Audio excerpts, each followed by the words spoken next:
welcome to my channel. My name is Rachel. I have 4 boys ages 10 to 19. Just graduated my second back in May and been homeschooling for 14 years. And today I want to share with you my scheduling and planning for my 10th grader. But I want to give you just a few thoughts about high school. I really cannot believe that I'm even saying this, but this is my 3rd one coming through.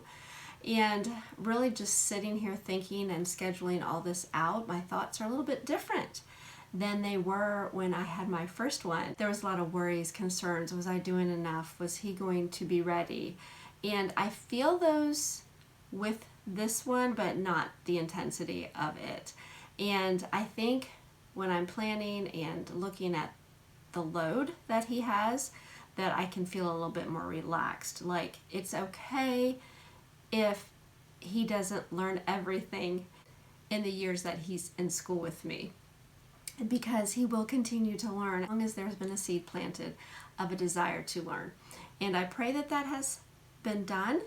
Each child is so different and expresses that differently.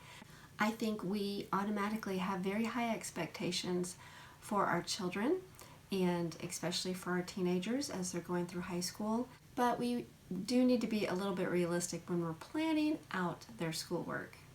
Teenagers have so many different interests. Some will be for a short season, and some will stay for a long period of time, will be cultivated and will grow, and will be something they probably will end up using in adulthood. I just want to encourage you just to make sure that you remember building that relationship with your son or daughter and helping them grow in the Lord in each and every step, having special time with them. And it could just be a car ride to somewhere.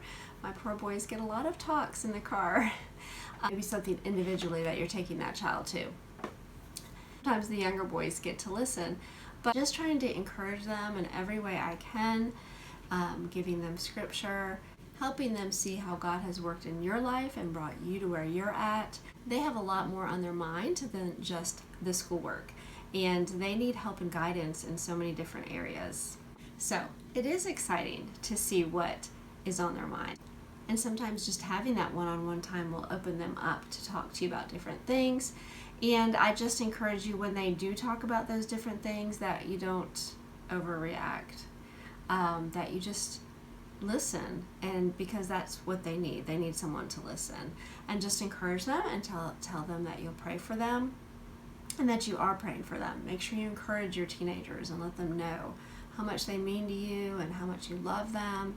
I'm getting into all that, but I just feel like it's very important when you're scheduling and planning and thinking about the future for them, that understand how important relationships are. Well, not only with you and your family, but with the Lord. So I'm going to stop there, and I'm going to turn the camera around and show you this, I don't want to say mess, it's organized, it's not a mess, of planning and scheduling I've been working on for my 10th grader. Okay, I am going to start pretty much the same place I started with my 5th grader, and that is in my Homeschool Mom's planning notebook, and I have a video on that and several of the things I'm going to mention, and one of those is the student planner, which I used this same one last year, and I did a video in depth of how I use it, and I will link that below. So these are 2 of the components that I'm going to be sharing with you of how I am scheduling things out. I'm really going to start by looking at his subjects. I haven't actually got a time schedule out yet. I have used one of the subjects. I've used one of these yearly overview sheets that I shared in my 5th grade video. These are also from a planner that I am just recycling, and I really like the pages. So, and I have several of them. They probably will last me a couple years, because I don't put everything in a yearly overview, and I'll explain that. The first thing that I did, this particular subject, which is his grammar, I did that because it is just a better look for me to see where we're at, and I can easily schedule it into his book. Now, with scheduling and planning, you're thinking, a lot of people are talking about whether they're doing a forward schedule or a backward schedule. I probably do both, because to me this would be like a forward schedule. I'm planning ahead, I'm looking ahead, I'm getting it all written down for the whole school year, and it wouldn't even have to be that. It could just be for the first 9 weeks. It could be even just for the first week. You're planning ahead. But how I did this, I have several weeks left, so I do have a lot of wiggle room, but he is finishing the books, so that's the important thing. And Winston Grammar, the advanced level, is what we are using, and I mentioned all this in my 10th grade curriculum video, and I will post that below also. This also we are using, and I did not mention that in the video, I added this Winston WordWorks. I think originally you're supposed to go through this book first and then this book, but I'm going to put them together, and I'm hoping that works. I sort of looked through them and I don't see why it shouldn't. So he will do 2 days out of this book and a day out of this book every week. So that is how that will go. And then we also will have, since we are talking about his grammar, I will mention the IEW for his English, which will be Year 1, Level C. Now, I am not going to do a yearly overview in here because they have it scheduled out already, which is very helpful. And I'm not sure exactly if we'll follow along to the T with this. It is a 24-week program. I really believe that some of these will carry over into a second week, so it may take us a little bit longer, or we may even carry it over into the next school year. Now we're just going to see how it goes for him. We've used IEW, but this particular program is going to be somewhat new to him. So I just need to see how it goes before I really start thinking about it in the whole year. But it is nice that they have this, and of course in the student source text they tell you what to do every single day. So it really is scheduled out for you, and that is very nice. Also, we will be using some literature, which will be out of the Heart of Dakota book, which is a book of our curriculum.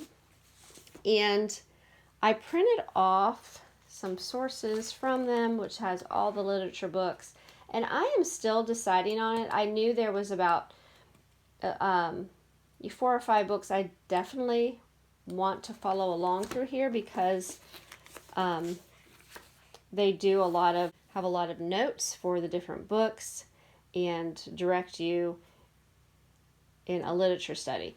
So I am definitely going to use some of their books, but I know doing them all would not happen, and some of them I really don't want him to read. So that will be the bulk of our English too.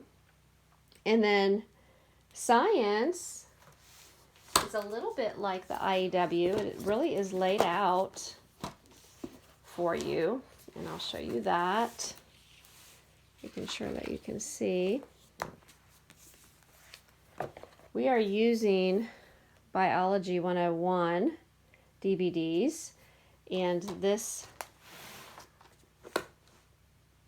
schedule and these pages, really, which is your child's book, was all printed off one of these DVDs. And it's all scheduled out for you, week 1, week 2, week 3, and what you will be doing. I also am adding this book in, Exploring the World of Biology, so I have written that out in my notes for him to see. But I also am going to show you his schedule, 1 week schedule in his planner. That'll give you a little idea of how I'm doing that. So, but he will be able to really look at this and look at the details of what needs to be done. So there's 14 chapters in here, so this will only be like the first 14 weeks. I'll have him read a chapter a week. It does mention other resources and books to look up. I do have a little bit of hopes. I'm not going to push it, but there's a couple other books that I'd like to go through, and that's Discerning Truth, Exposing Errors in Evolutionary Arguments, and What's with the Mutant in the Microscope. So this is actually a very, very good book. I have read through it, and I really am hoping to get through some of this, and even if we do it together with my 5th grader, I think it'll be a fun thing to read. So it is definitely for somebody that would comprehend and what is going on with biology. So I think that'll, hoping to fit these two in also. That was science, would be math. We are using Math UC, Algebra 2, and that is something that is changed since I did my 10th grade video. So this is what we have decided on, and this would be what we would say is the backward schedule. I'm going to go ahead and show you here we are, August. Go ahead and show you what I mean by that. I have written out his first week, and this may even change. I'm not even sure. He's starting this next coming week. I just wanted to do this for you all. But we have Bible, and that is in Heart of Dakota curriculum also, and I'll give you a better look at that in just a minute. But his math, he is just going to tell me when he is finished that day what lesson he is on, and he really needs to do a lesson a day. But I'm not going to schedule it out because we may miss a day. For anything that may come up, I just don't want to schedule it all out for the whole school year in a particular order. I just let him fill in what he has done. So that would be a backward scheduling. So that is for math.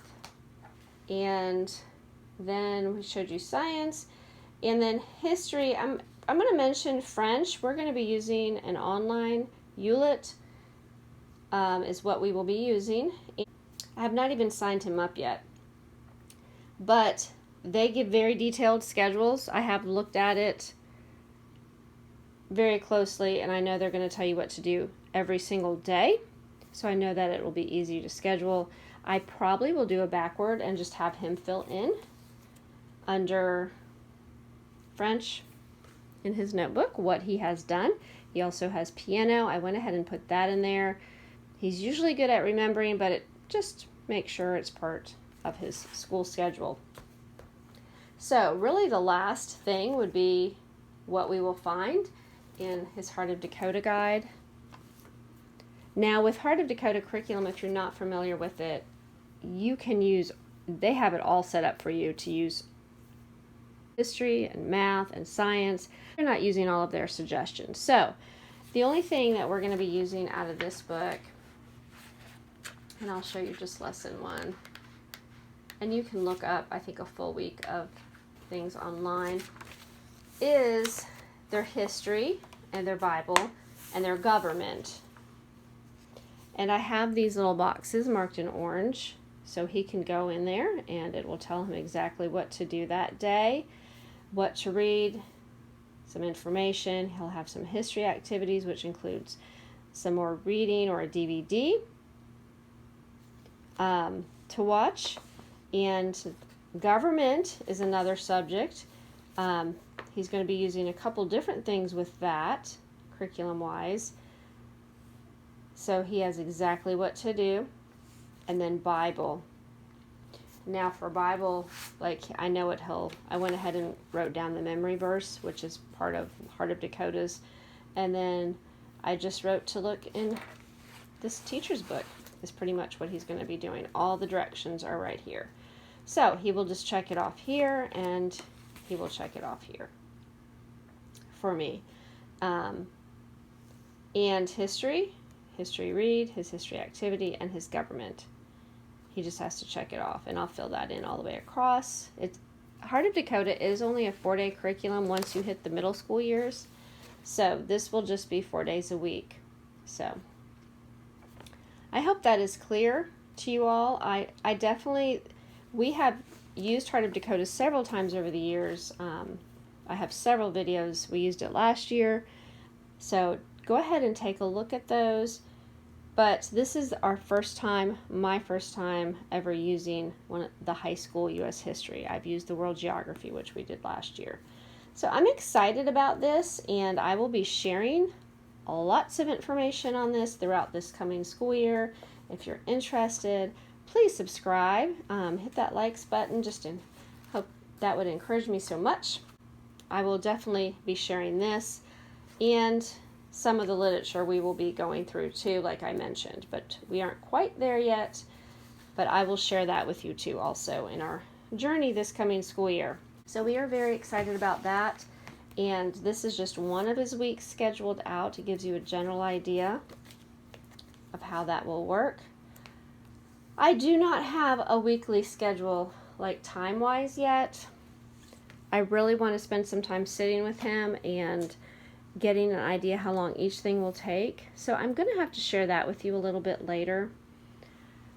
But I really do like this student planner. Like I said, I used it last year, or even having something that they can check off for my boys. That has always been so helpful, because I will say, well, let me see it. Let me see the book. Make sure it's all, why haven't you done this? Are you struggling with it? Do I need to help you? Do we need to look at it together? And a lot of times that might be what it comes down to. And sometimes it's just like, oh, I was probably hoping you weren't going to look. So, but that's why this is nice to have. Check off marks, and a lot of times we check the work too. So, all right. I think that is it for the scheduling. All right. I appreciate you all watching this, and I hope it was helpful.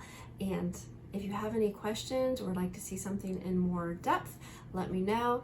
I appreciate it, and I hope you all have a wonderful week. Thank you so much.